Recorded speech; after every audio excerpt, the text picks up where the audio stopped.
We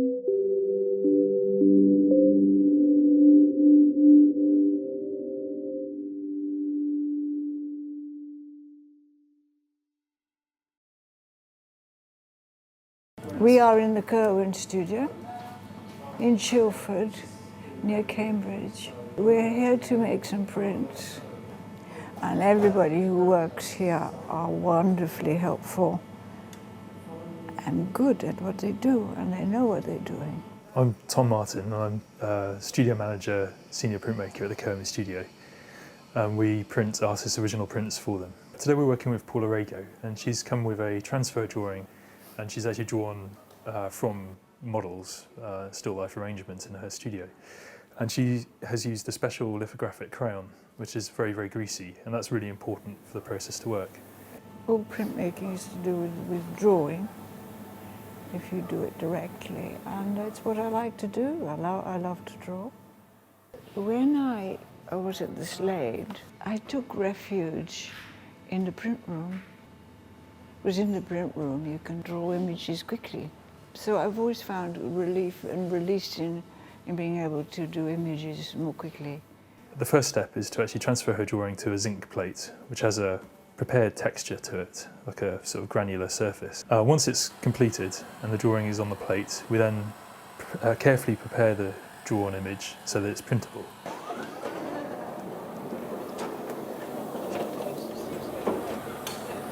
The sea's coming up even better. Even the boots are better now. She's a really good artist to work with, and is very expressive with what she wants. But you become very included in the process, which is nice with Paula. So you're as much part of it as she is, really.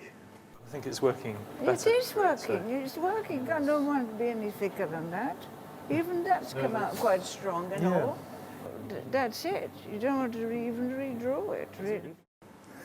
The next step, Paula is going to draw on a sheet of drafting film, which is a bit like tracing paper, really, but a plastic version.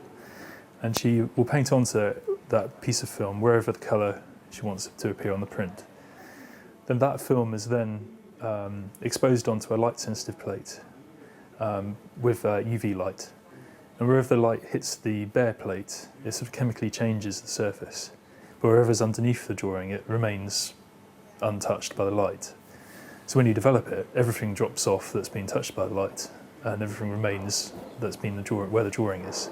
And it's very, very accurate. It kind of replicates her drawn mark really, properly.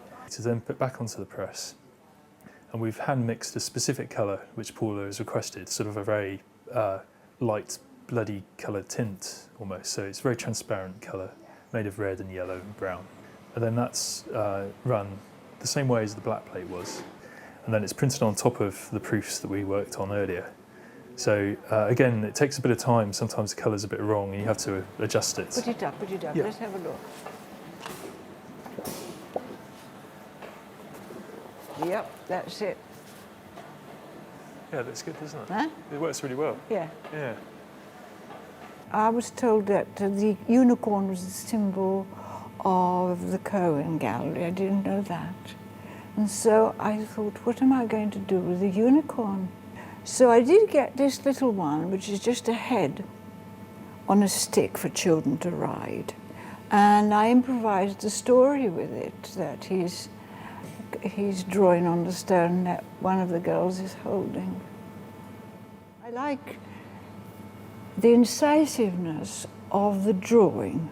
It's extremely physical, and your contact with the surface is hard and decisive. Pictures tell stories, but not sometimes in a very straightforward way. And you might start with one story and finish up with a different one.